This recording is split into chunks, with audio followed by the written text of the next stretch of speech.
Bismillah, alhamdulillah. Wassalatu wassalamu ala rasulillah wa ala alihi wa sahbihi wa man walah. Wa ashhadu an la ilaha illallah wahdahu la syarikalah.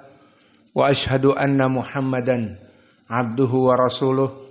Amma ba'd. Alhamdulillah, pada kesempatan petang ini ba'dal maghrib, hari Senin malam Selasa 14 Oktober 2024, maka kita lanjutkan kajian di Fakultas Ilmil Hadis dalam pembahasan kitab dari Ad-Durar Al-Bahiyah fi Masailil Fiqhiyah yang merupakan karya dari Al-Muhaddis dari Yaman Asy-Syaukani rahimahullah. Maka pada kesempatan hari ini kita masuk kepada bab yang baru tentang permasalahan bab sholatul Id. Setelah selesai dari permasalahan sholatil Jum'ah, kita masuk kepada bab sholatil Idain. Maka sebelum itu dipersilahkan kepada ikhwah untuk mentasmi al-matan. Barakallahu fikum. Bismillah. Qala Malik rahimahullah ta'ala wa ala man hadraha ala yakhatta liqaban nas wa yansita ala khutbatain wa dibalahu wa tabkir wa tatayyub wa tajangal wa daru min al-imam wa hadu karamatan faqadaru adrokaha wa hiya wa lima rukhsah. Bismillah. Qala Syaukani rahimahullah ta'ala babu salatul jum'ati wa alla yatakhatta riqaban nasi wa yansita ala khutbatain wa nujibalahu wa tabkiri wa tatayyub wa tajammul wa daru min al-imami wa man adraka rak'atan minha faqad adrakaha wa hiya fi salatil Eid rukhsatun. Qala Syaukani rahimahullah fi kitabih Ad-Durar Al-Bahiyah fi Masailil Fiqhiyah babu salatil Idain. Wa hada babu makna al-bab fi lughah ay bab makan al-khuruj wa dukhul. Walakin al-murad bihi huna bab majmu'atun minal masail wa minal ahadits wal Qur'an mimma yata'allaq bil mawdu' al-khassah. Fa babu huna marfu' limadha i'rabuhu huwa khabar dari hada babu salati al-idain. Maka hada mubtada mahdhuf, babu khobarnya, maka dia marfu di sini. Kenapa? Karena dia khobar. Babu mudhaf, salati mudhafun ilaih, salatil idain mudhafun ilaih. Maka al-idain mudhafun ilaih majrur wa alamatu jarrihi dengan ya karena dia musanna. Bab salatil idain, tentang salat dua Id. Maka dimutlakkan al-idain dua Id menunjukkan Idul Adha dan Idul Fitr. Maka pembahasan salat kita adalah salat Idul Adha dan Idul Fitr. Hiya rakaatan, maka yang pertama dia adalah 2 rakaah saja. Maka tidak ada salat Id itu 4 rakaah. Namun dia hanya 2 rakaah saja. Dan pendalilannya seperti hadis yang diriwayatkan Imam An-Nasa'i dan Ibnu Majah dan Ashabus Sunan dari Umar radhiyallahu anhu. Berkata Rasulullah sallallahu alaihi wa ala alihi wasallam, salatul jumu'ah rak'atan wa salatul fitr rak'atan wa salatul adha rak'atan. Maka salat Jumat 2 rakaah dan salat fitr 2 rakaah. Maknanya salatul fitr ay Idul Fitr. Wa salatul adha ay takdiruhu Idul Adha rak'atan. Fa fi hadzal hadis huwa haditsun sahih yadullan au yadullu lana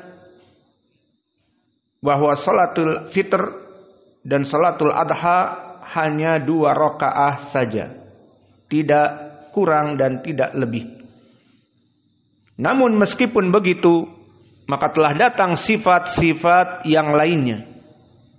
Fil ula sab'u takbiratin qoblal qiraah. Maka di rakaat yang pertama dia itu 7 takbirat sebelum al-qiraah. Maksudnya sebelum membaca Al-Fatihah dan yang lainnya.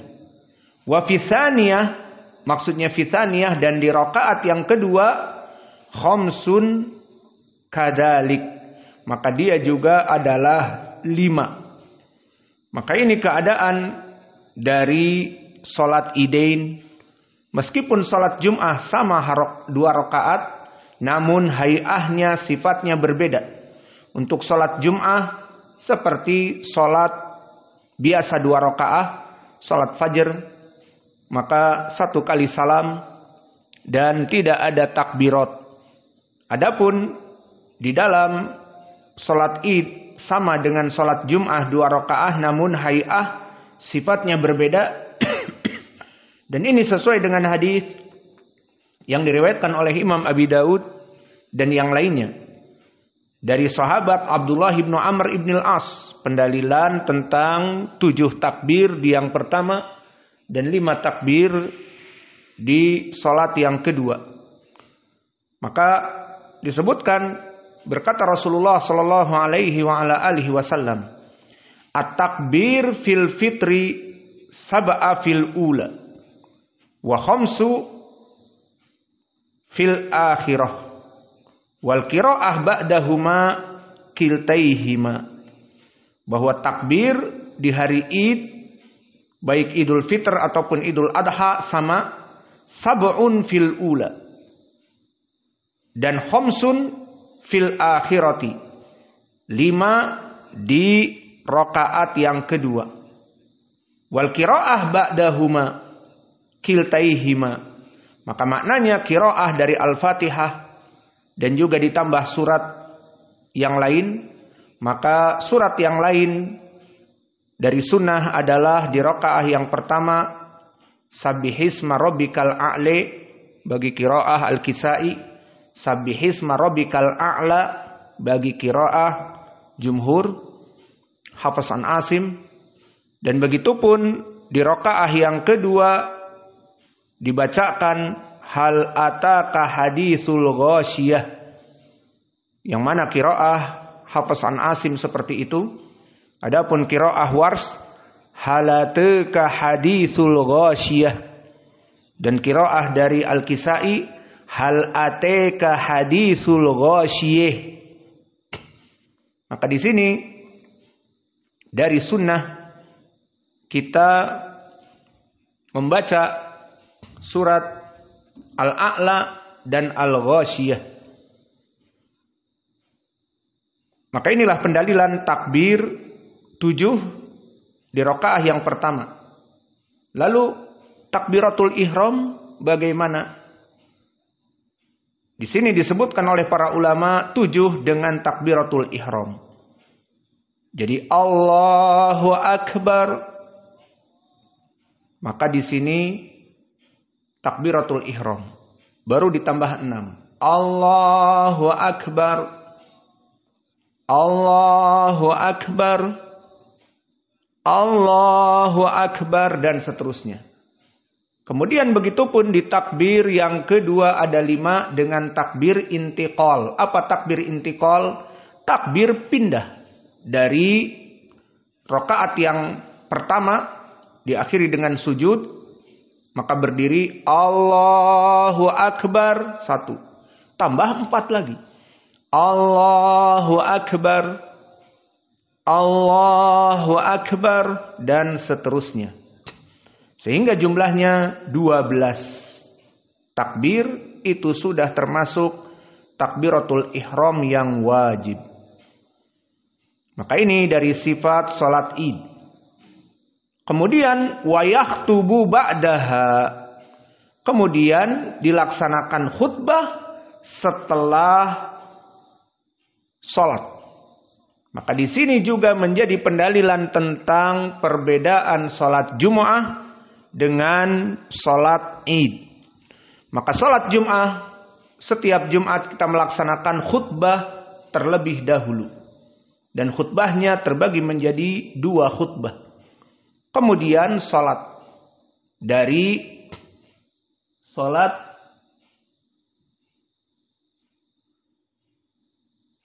lucu. Dari salat yang mana dilaksanakan setelah khutbah. Adapun salat Id keduanya, datang imam langsung kepada tempat salat. Tidak kepada mimbar dahulu. Langsung salat. Maka mana pendalilannya? Hadis Abi Sa'id Al-Khudri, yang mana hadis ini banyak faidah.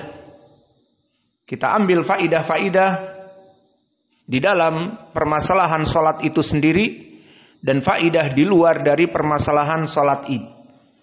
Maka di hadis yang agung ini diriwayatkan oleh Imam Muslim dari Abi Sa'id Al-Khudri atau muttafaqun alaih dari Abi Sa'id Al-Khudri. Maka berkata Abu Sa'id Al-Khudri, "Kana Rasulullah sallallahu alaihi wa ala alihi wasallam yakhruju yaumal fitr wal adha ilal musalla." Bahwa Nabi keluar salat Id itu di musalla. Awas. Faidah di sini banyak sekali. Pertama, kalimat yakhruju ilal musalla. Bahwa salat Id pada dasarnya bukan sunahnya di masjid seperti salat Jumu'ah. Bukan seperti salat rawatib. Bukan seperti salat jamaah di masjid. Tetapi fil musalla. Dan faidah yang kedua, apa makna musalla?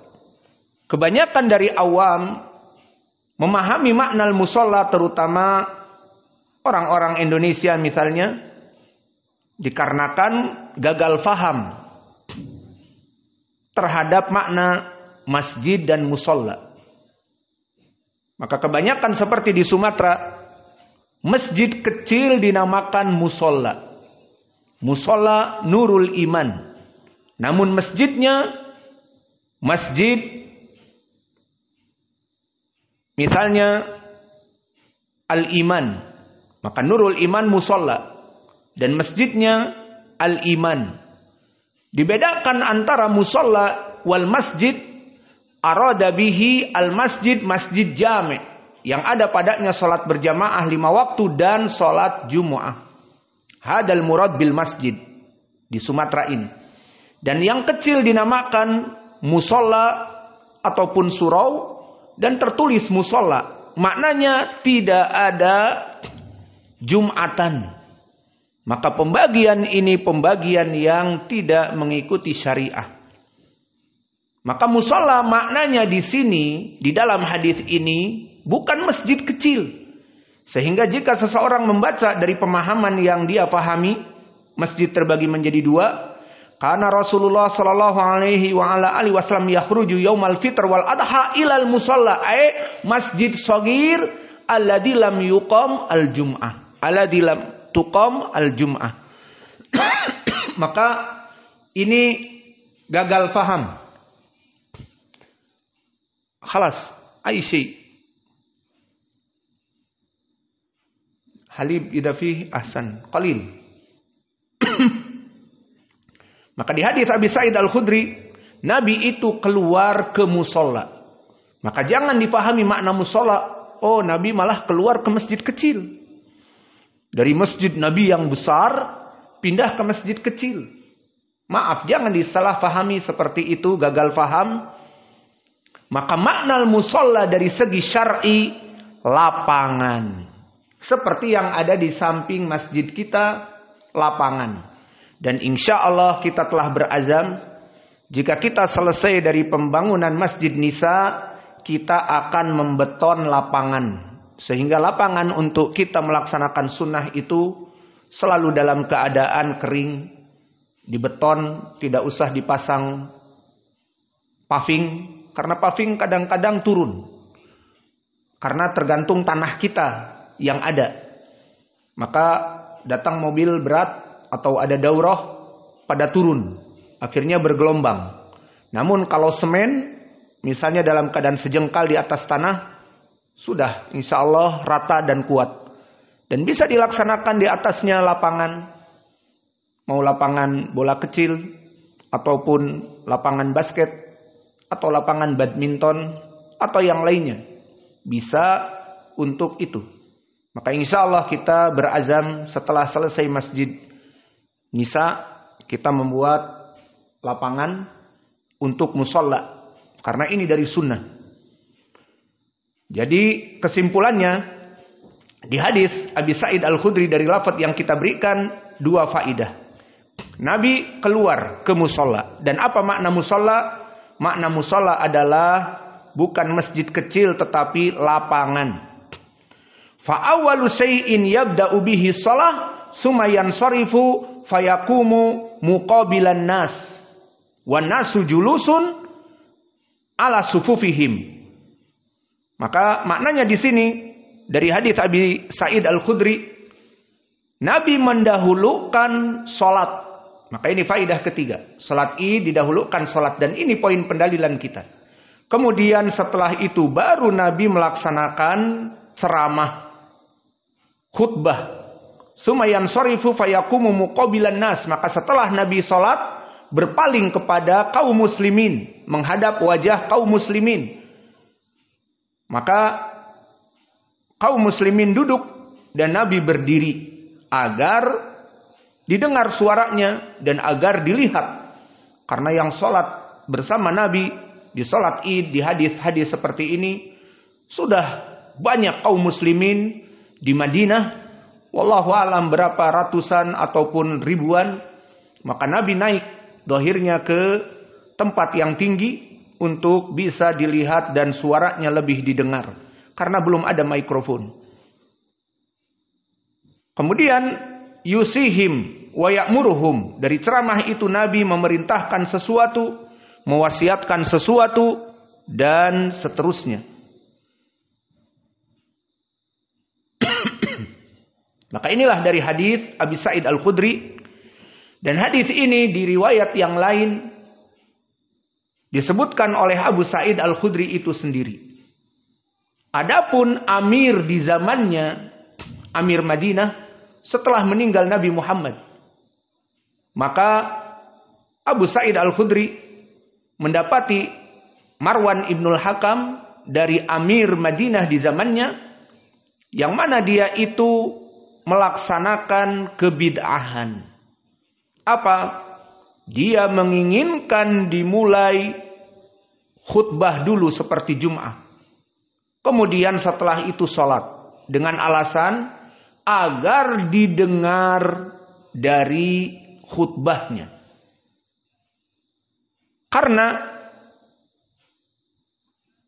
di dalam syariat salatul Id boleh kita keluar dari khutbah. Berbeda dengan khutbah Jum'ah. Maka barang siapa yang berbicara saja, atau bermain-main dengan pena, bermain-main dengan tanah, kalau memang tidak di keramik seperti di zaman Nabi, man laibal haso faqad lago. Barang siapa yang bermain dengan pasir, Nabi ceramah dia main-main dengan pasir, faqad lago, telah batal dari pahala salat Jumatnya. Maka harus fokus kepada khutbah. Adapun di khutbatil Id, setelah salat berjamaah sama, farakhasa Rasulullah sallallahu alaihi wa ala alihi wasallam, diberikan rukhsah an yakhruja likai an yadhbaha, agar menyembelih. Karena dari sunnah lam yakul illa min dabihatihi idza kana mahu dabiha. Maka dari sunnah adalah seseorang yang sholat Id, dia nanti pulang menyembelih dan mendahulukan makan dari sembelihannya lebih baik. Maka dia dalam keadaan dari pagi badal fajar tidak makan, kemudian berangkat ke sholat Id tidak makan, dan pulang langsung menyembelih. Maka agar tidak lama menunggu khutbah yang mungkin panjang, apalagi di masjid-masjid awam, mereka sholat jam 9. Wallahu a'lam, pembukaan dari camat, pembukaan dari lurah, pembukaan. Kita pikir selesai pembukaan. Enggak. minta uang. Maka di daerah sana ada masjid terbengkalai, di daerah sana ada yatim piatu, di daerah jam 9 baru sholat, 9.30 baru selesai. Lapar, belum nyembelihnya. Akhirnya kalau dia mengikuti sunnah, zuhur baru bisa makan. Karena keluar dari masjid 9.30. Itulah di masjid awam. Banyak penyambutan. Adapun kita di sini cepat. Pertama untuk menghidupkan sunnah. Maka diperbolehkan juga untuk menyembelih di waktu kita khutbah. Dan alhamdulillah khutbah dan yang menyembelih dekat. Sambil menyembelih dengar khutbah. Nikmah minallah. Maka disebutkan di dalam hadis bahwa Amir Abi Sa'id Al-Khudri sudah memang merencanakan itu. Maka dia memerintahkan penggawanya Solf untuk membangun mimbar di lapangan. Mimbar kecil-kecilan yang jelas dia mau naik mimbar dahulu.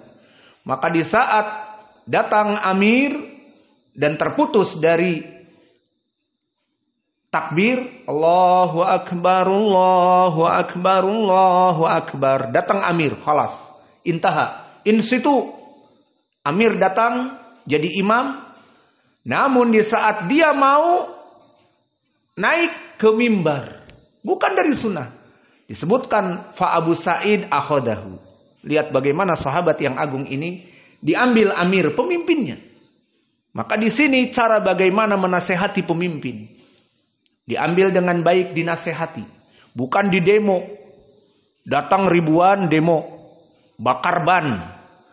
Merampok dari toko-toko yang tidak ditutup, dilempari kacanya, ambil minumannya, bla bla bla. Ini ajaran orang-orang selain dari kaum muslimin. Maka kaum muslimin menasehati pemimpin dengan baik. Di hadis ini faidah yang besar. Abu Sa'id Al-Khudri yang ta'atun li amir. Dia taat kepada pemimpinnya. Kecuali melihat ini kebid'ahan. Maka hada huwa al-murad.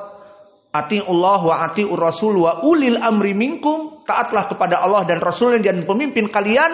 Ta'atan fimada fil ma'ruf. Wahada al-an al-amir sayaf al-bid'ah. Mau mengamalkan bid'ah. Dibalikkan. Kayak sholat Jumat. Khutbah dulu, baru sholat. Hadihi laisat minas sunnah. Abu Sa'id yang meriwayatkan hadis ini. Dulu aku sholat id bersama Nabi. Dulu Nabi sholat dulu baru khutbah. Maka dia yang meriwayatkan hadis itu. Sehingga dia tidak lupa. Maka dia ambil Amir, ditarik. Dan Amir pun menarik dirinya. Ditarik lagi. Kemudian terjadilah hiwar. Dan hiwar ini yang diinginkan. Maka berkata Abu Sa'id Al-Khudri, dulu Nabi. Dia yang meriwayatkan hadis ini. Kama sabaqo. Huwa rawi hadal hadis. Maka dikatakan, jazakallahu khair. Dulu Nabi, aku meriwayatkan hadis itu. Nabi itu dulu sholat dulu. Baru khutbah. Sekarang kamu mau naik ke mimbar. Aku yang meriwayatkan dulu Nabi. Apa jawaban Amir? Ya Aba Sa'id, qad nasiya alladhi alimta. Maka orang telah melupakan apa yang kamu hafal dari Nabi. Maksudnya zaman sudah berubah. Tidak seperti zaman dulu lagi. Maka apa jawaban sahabi ini? Dia sudah menasehati. Dan jika tidak mau ya sudah. Mau apa? Mau dipukul? Tidak. Maka dia mengatakan, walladhi nafsi biyadih. Apa yang aku ketahui itu adalah sunnah Nabi, kebenaran. Maka bagaimana kamu mengatakan bahwa yang kamu ketahui yakni sunnah itu sudah ditinggalkan, maksudnya sekarang udah nggak zamannya. Tidak sesuai dengan zaman. Seperti orang-orang yang menghilangkan sunnah, katanya tidak sesuai dengan zaman. Maka itu ucapan yang biasa dilakukan orang-orang yang meninggalkan sunnah. Coba antum tanya, kenapa tidak ada adzan awal? Sudah nggak zaman. Sekarang zamannya Al-Quran. Para marbot membunyikan Al-Quran dan meninggalkan adzan awal. Kenapa nggak ada sholat 2 rakaat sebelum maghrib? Udah nggak zaman. Begitupun di sini. Apa yang kamu ketahui sudah tidak diamalkan lagi atau tidak zamannya lagi. Maka marah Abu Sa'id, dia meninggalkan apa yang aku dapati adalah ilmu dari Nabi dan itu adalah sunnah, itu yang benar. Meskipun amirnya tidak menyetujuinya.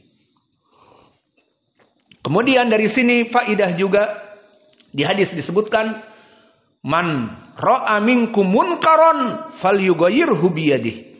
Faman lam yastati' fa bilisanihi. Faman lam yastati' fa biqalbihi. Wa dzalika adhaful iman. Di hadis ini juga. Maka berkata Abu Sa'id Al-Khudri sambil marah dan melengos dari amirnya, dia tinggalkan dohirnya. Jika kalian melihat kemungkaran, rubah semampunya. Dengan tangan. Apa makna dengan tangan? Dengan kekerasan. Untuk siapa tapi? Dan jika tidak mampu dengan tangan, dengan lisan. Juga untuk siapa? Dan jika memang tidak mampu, maka dengan hati, dan itu selemah-lemahnya iman. Maka al-amru bil ma'ruf wa nahi anil munkar, mencegah kemungkaran itu, dari hadis ini ada tingkatan. Maka seseorang yang melihat perkara kemungkaran tidak semangat 45 langsung ditumpas, yang nanti akan menyebabkan madarat kepada dakwah. Seperti misalnya di sana ada baralek gadang. Datang orang 100. Mendatangkan pedangdut, joget, kemudian taghirul munkar. Kemudian kita bawa anak pondok ada 10, bawa kampak semuanya. Kemudian kita datangi, matikan, mungkar, haram. Apa yang terjadi? Polisi ada di situ karena ada izin keramaian. Dan polisi di situ hadir. Karibut dengan polisi. Dan membawa senjam, ada hukumannya. Maka taghirul munkar di sini dari hadis Abi Sa'id Al-Khudri maratib. Sekarang tadi disebutkan barang siapa yang melihat kemungkaran, cegah dengan tangan, itu siapa? Pertama amir, pemerintah. Maka para pemerintah seperti para polisi, brimob dan yang lainnya, ada pembegalan ditumpas, ada perampokan ditumpas, ada perkara-perkara yang memang disepakati oleh pemerintah untuk ditumpas, maka ditumpas. Itu hak mereka dengan kekuatan. Adapun kita tidak bisa, itu baralek gadang berisik dan seterusnya, kita tumpas. Maka tidak bisa. Lalu turun, atau ini siapa juga? Para bapak-bapak di rumah, dia mampu. Maka jika didapati anaknya nonton sesuatu, main game, atau terlalu banyak waktunya, la'ab, banyak cerita, banyak tidur, maka dia bisa untuk merubahnya. Atau anaknya tidak sholat, atau anaknya tidak murajaah, jika dia anaknya thalabul ilm, main game terus, bisa diambil HP-nya, diberikan iqab, dan seterusnya. Karena anak-anaknya dia. Itu makna taghirul munkar yang pertama, dengan tangan. Namun selain itu bukan orang tua. Seperti sekarang kita dapati di masjid ada yang nonton bareng, nobar dari drakor. Sesi ke-72. Pertemuan antara Cheung Chang dengan Fyung Ho. Misalnya. Kita juga nggak tahu apa judulnya. Ini kemungkaran. Bisa kita karena pemimpin atau musyrif ataupun mudir. Sini HP-nya diambil. Namun itu juga butuh dengan perkara jika dia mampu. Maka perkara di sini dengan tangan bagi mereka yang mampu menjadi pemimpin. Jika tidak, maka tidak bisa. Berpindah kepada mulut. Maka didatangi yang baralek gadang itu, dinasehati. Jika mereka mampu dinasehati. Pak, demikian dan demikian haram. Oh ya, terima kasih atas nasihatnya ya. Ya. Baru berjalan 3 langkah, musik, jalan terus. Musik lagi. Mau ngapain? Mau dihancurkan sound system? Tidak bisa.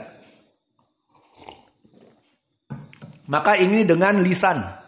Jika tidak didengar dengan lisan juga, ya sudah dengan hati. Dan itu serendah-rendahnya keimanan. Maka di sini maratib dari amru bil ma'ruf wa nahi anil munkar. Dan dari perkara ini banyak orang-orang yang tidak memahami sehingga membuat dakwah menjadi fitnah. Seperti ma'ruf, mereka orang-orang yang keras, mendatangi tempat-tempat sesuatu yang diharamkan dengan kekerasan, seperti tempat-tempat pub malam ataupun tempat perzinaan. Maka di sini urusannya terlalu berlebih. Dari orang-orang pribadi kemudian menghancurkan klub malam misalnya, maka di sini dia harusnya hanya sekedar misalnya dalam hati, tapi dia melakukan kekerasan, akhirnya ditahan dan pondoknya ditutup, dan itulah keadaan yang ada, madarat kepada dakwah. Maka semuanya beribadah dengan kemampuan. Fattakullah mastata'tum. Maka ini hadis Abi Sa'id Al-Khudri, wa hunaka fawaid katsirah minha, faidahnya dari penjelasan wa yakhtubu ba'daha. Maka khutbah itu setelah salat. Dalilnya tadi. Intahaina min wa yakhtubu ba'daha. Bahwa khutbah itu dilaksanakan setelah dari salat. Wa qala rahimahullah wa yustahabbu at-tajammul. Maka untuk salat Id itu diusahakan untuk kita ini memperias diri. Maksudnya bagaimana memperias diri? Pertama mandi. Maka telah kita bahas di pelajaran-pelajaran yang lalu tentang ahkamul idain, bahwa dari sunnah agar kita mandi dan agar kita tatayyub, menggunakan wewangian, sehingga mandi menggunakan sabun. Jangan mandi seperti kucing. Tetapi kalau kucing tahu mandinya gimana? Hanya tangan, wajah, dijilat-jilat, selesai. Itu mandi kucing. Maka kalian mandi dengan sampo, dengan sabun. Maka akan menjadi harum kemudian menggunakan pakaian-pakaian yang terbaik.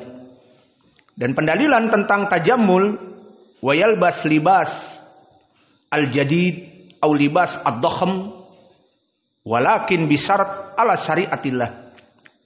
Wa dalilu dalik binisbatil libas jadid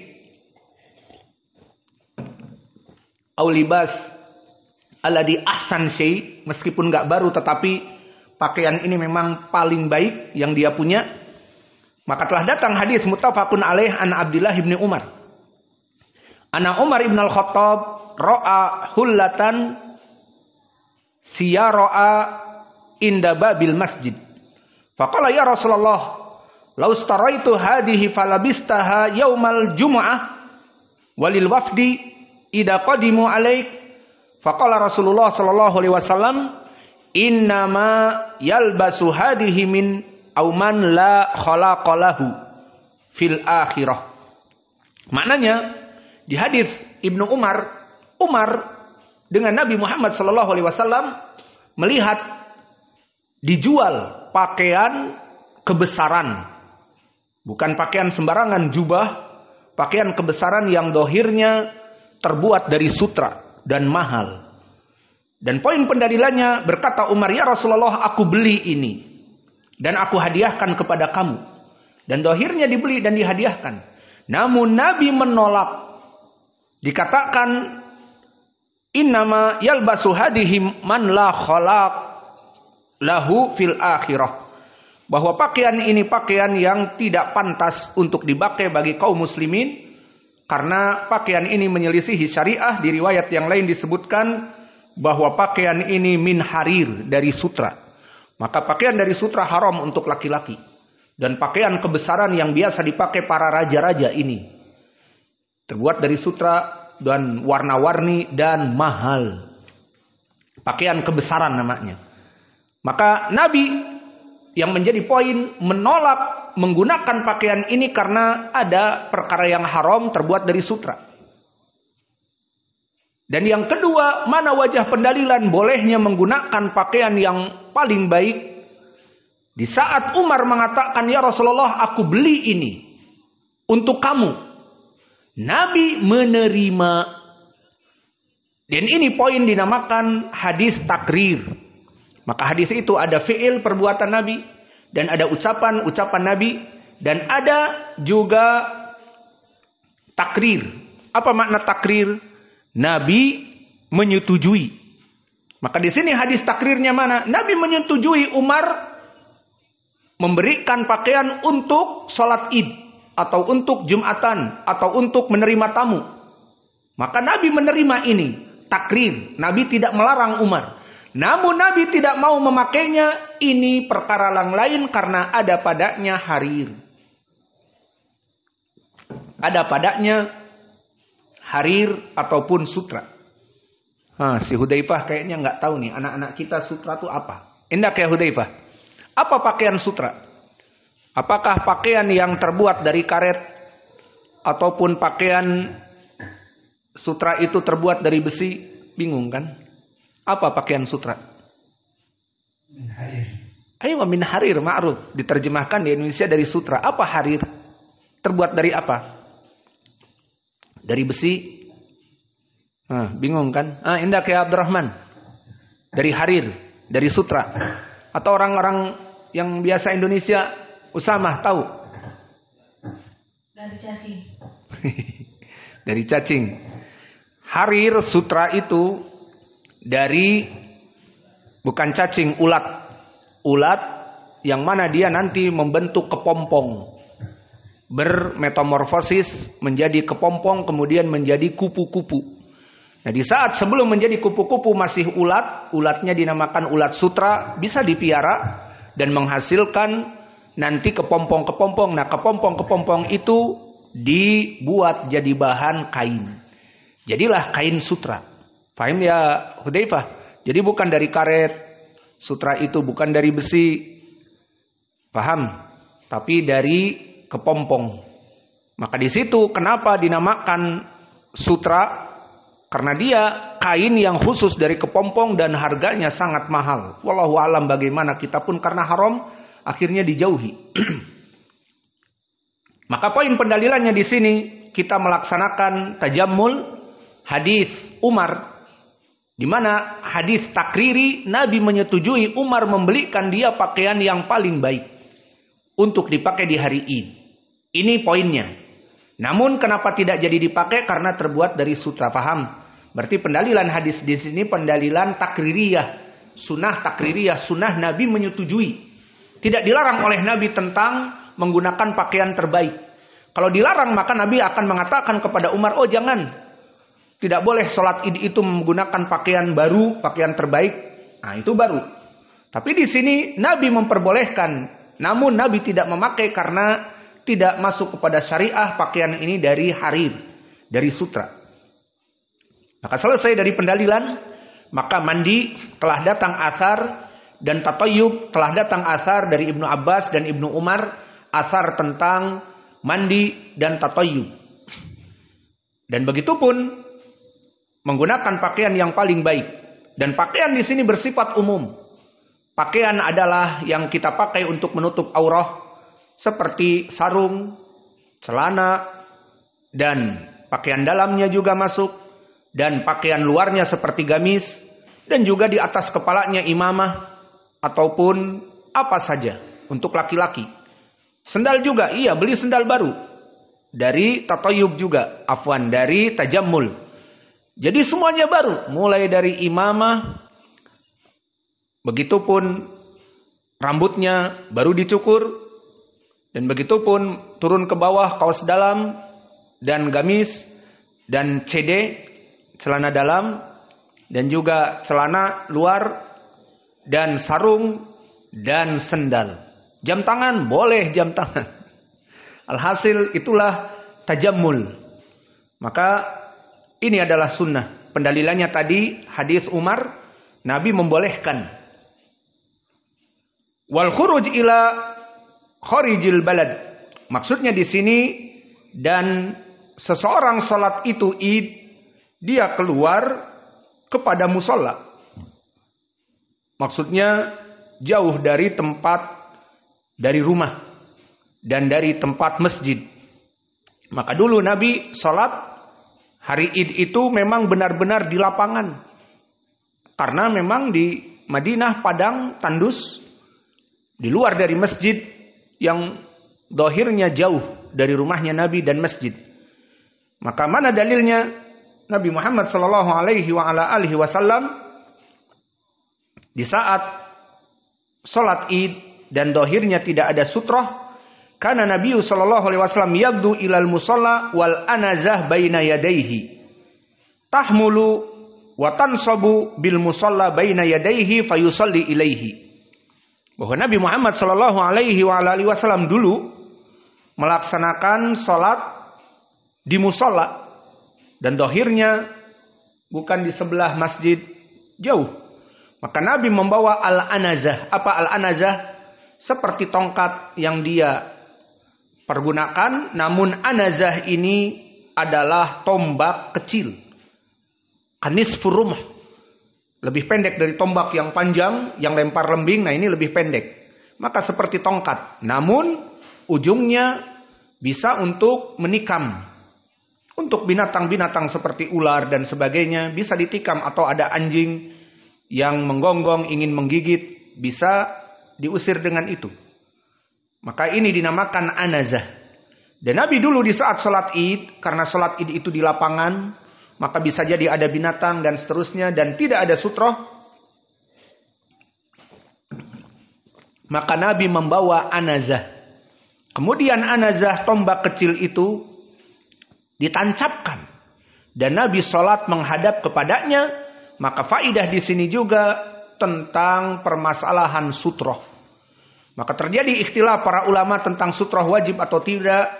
Yang rojeh wajib, karena di hadis Ibnu Umar dari riwayat Muslim, man arada an yusalliya falyadnu ila sutroh. Barang siapa seorang ingin sholat, dekati sutroh. Jika ada tiang, dekati tiang. Jika ada dinding, dekati dinding. Jika ada pohon, jika sholat di luar seperti di musola, sholat ke arah sesuatu sutroh. Nah, dulu Nabi di saat sholat Id di lapangan, maka lapangan tidak ada dinding. Tidak ada amud ataupun tiang-tiang masjid. Maka Nabi membawa anazah ditancapkan dan Nabi sholat di belakangnya. Maka ini pun faidah tentang permasalahan sutroh. Perkara yang sangat dianjurkan dan bahkan sebagian ulama wajib. Bahkan jika ada orang yang sholat tanpa sutroh, ditolong dengan menjadikan sutroh. Seperti dalilnya Ibnu Umar, kana yusolli walam yajid sutroh, faqala li Nafi' walli dhahrak. Maka dia berkata kepada bekas budaknya Nafi', muridnya Ibnu Umar, mana punggungmu? Berikan aku punggungmu. Maka Ibnu Umar salat di belakang Nafi'. Sanadnya sahih. Maka apa saja bisa dijadikan. Dan tolong saudaramu. Di saat masbuker misalnya, maka salam dia dalam keadaan jauh. Dari sop pertama ke dinding. Maka ditolong dengan menjadikan sutroh. Wa ta'awanu 'alal birri wat taqwa. Maka di sini dari keadaan permasalahan membawa dari sutroh, yakni al-anazah. Wa mukhalafatu thariq. Maka dari sunnah juga adalah menyelisihi jalan. Apa menyelisihi jalan? Contohnya misalnya kita sholat di musolain. Maka seperti Abu Ida atau Abu Sultan, dia keluar biasanya dari sini. Dari depan masjid ini, ke arah ini. Nah nanti pas pulang dia keliling misalnya. Melewati rumah kita yang nomor 4. Kemudian lewat Qais. Kemudian berjalan ke arah sana. Gak usah disebut. Pokoknya ke arah sana. Maka di sini terjadi mukhalafatut thariq. Terjadi penyelisihan jalan. Itu dari sunnah. Jadi tidak sembarangan. Ada sunnahnya. Maka dari sunnah adalah di saat kembali mukhalafatut thariq. Dan pendalilan dari mukhalafatut thariq, hadis yang muttafaqun alaih atau diriwayatkan oleh Imam Al-Bukhari dari Jabir, kana Nabi sallallahu alaihi wasallam idza kana yaumul id khalafat thariq. Bahwa Nabi dulu di saat salat Id menyelisihi jalan. Maksudnya dia pergi ke musala dengan dia pulang jalannya lain. Dan di sini banyak hikmah-hikmah tertentu. Dan intinya permasalahan hikmah dikembalikan kepada yang penting sunnah. Hikmah kita tahu tidak tahu terserah. Yang penting laksanakan sunnah. Namun disebutkan oleh para ulama banyak hikmahnya. Hikmahnya diantaranya mukhalafatu tariq, maka Nabi melewati tempat yang tidak pernah biasa dia lewati untuk memperhatikan bagaimana tempat-tempat sekitar yang belum pernah dia lewati sebelumnya. Maka mukhalafatu tariq dari sunnah. Sudah masuk adzan. Al-muadzin yu'adzin. Adzin awalan.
Di saat kita adzan, raddidul adzan, diulang adzan, itu sunnahnya. Setelah selesai baca salawat kepada Nabi, Allahumma sholli wa sallim wa barik ala nabiyina Muhammad. Kemudian setelah itu membaca dari sunnah setelah adzan agar mendapatkan syafaat dari Nabi. Maka itu dari sunnah kita mendengar adzan dan berhenti dari pelajaran kita untuk mendapatkan syafaat juga. Jadi bukan diam, bukan tidak membaca doa-doa apapun, tapi membaca salawat dan doa. Maka kita masuk kepada perkara berikutnya. Wal aqlu qoblal khuruji fil fitri duna al adha. Wal aqlu maknanya makan dulu sebelum keluar salat Idul Fitr, dunal adha, selain dari Idul Adha. Maka ini juga pendalilan tentang perbedaan kedua salat Id. Dari tadi kita menyebutkan salat Id al-Adha dan salat Id al-Fitr itu sama. Mulai dari takbirnya, mulai dari mendahulukan salat, kemudian setelah itu khutbah. Kullu sawa baina Idul Fitr wa Idul Adha wa mukhalafatu tariq sawa.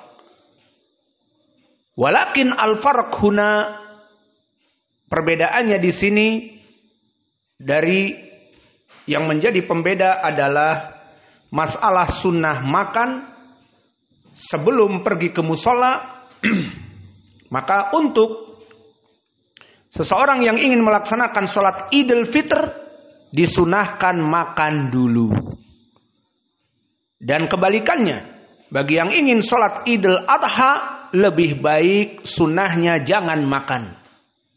Maka ini perkara semuanya pertama ada syariatnya seperti di dalam hadis yang banyak.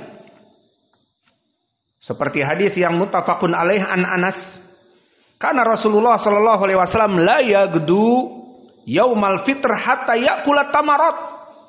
Bahwa dulu Nabi tidak keluar salat Idul Fitr kecuali Nabi makan dulu. Ini dalil tentang makan di saat mau keluar salat Id. Lalu apa hikmahnya? Tadi kami sebutkan permasalahan hikmah. Jika memang tidak kita mengetahui, tidak poin. Namun jika ingin mengetahui dan ada syariatnya, maka tidak apa-apa. Maka dari hikmah yang disebutkan oleh para ulama, untuk sholat Id lebih baik makan, dan itu disunahkan oleh Nabi. Nabi tidak keluar sholat Id kecuali sarapan dulu, meskipun dengan tamar. Maka apa hikmahnya? Disebutkan oleh para ulama untuk membedakan bahwa hari Id itu bukan Ramadan. Maka terbiasa 30 hari ataupun 29 hari puasa Ramadan. Maka di saat sholat Id pada hari pagi itu adalah 1 Syawal, telah keluar dari Ramadan, maka makanlah. Jadi kalau ada makanan dan minuman, silahkan makan dan minum di pagi untuk membedakan bahwa pagi itu bukan pagi Ramadan. Paham ya? Maka ini dari hikmah. Dan tadi kami sebutkan, tidak mengetahui hikmah pun tidak apa-apa. Namun jika mengetahui hikmah lebih baik, maka tidak apa-apa juga. Dan dapat faidah dari ilmu. Maka ini hikmah kenapa kita melaksanakan sholat Idul Fitr makan dulu, untuk membedakan pada hari Id ini bukan hari di bulan Ramadan yang tidak boleh makan. Kemudian kebalikannya, banyak hadis-hadis yang menyebutkan adapun Nabi di saat melaksanakan sholat Idul Adha, maka Nabi tidak makan. Dan telah banyak hadis-hadis bahwa Nabi tidak makan kecuali makan dari hasil sembelihannya. Dan ini telah kita bahas juga di pelajaran-pelajaran yang lalu.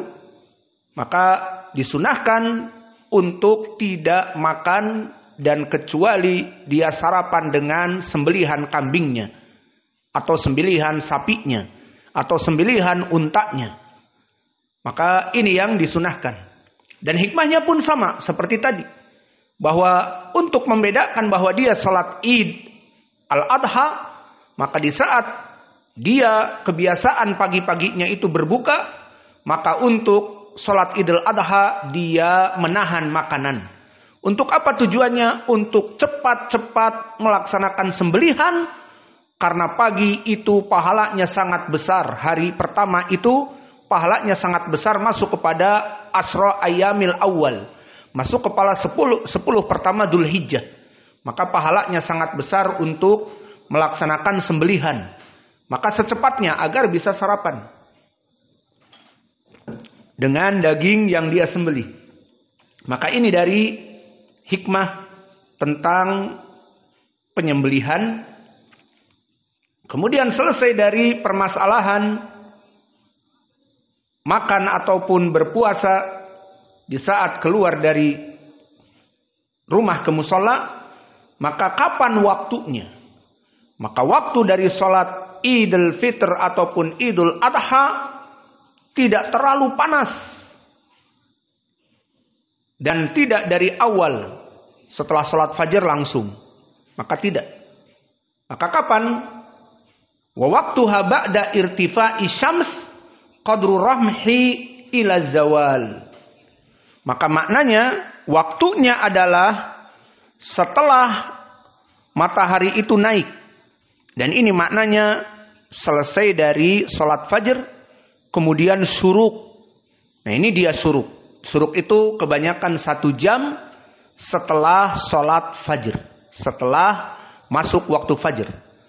Maka di sini qadru rumhi ila zawal, mulai dari waktu duha dimulai boleh sekitar misalnya jam 7, dan tergantung jika memang orangnya jauh-jauh 7.30 tidak apa-apa. Yang jelas jangan terlalu siang juga panas. Dan karena dia di musola maka dilihat juga nanti panas dan seterusnya. Maka waktunya adalah setelah sholat fajr dan syuruk. Setelah syuruk matahari naik sepenggalahan sampai kepada waktu az-zawal, sampai kepada waktu zuhur. Jadi boleh sholat id jam 9-10 boleh. Namun sudah kepanasan karena kita di lapangan. Kasihan yang lainnya dan kasihan yang berpuasa. Maksudnya menahan lapar untuk makan dari sembelihan. Maka pendalilannya datang di hadis Abdullah bin Busr, diriwayatkan oleh Imam Abi Daud, bahwa Nabi Muhammad SAW atau Abdullah bin Busr ini keluar bersama manusia di hari Id, Idul Fitr atau Idul Adha. Kemudian menunggu dan menunggu. Wadalika hina tasbih. Maka akhirnya setelah menunggu dan menunggu, datanglah Nabi. Hina tasbih. Ma makna hina at-tasbih? Ay waqti sholah as-subhah.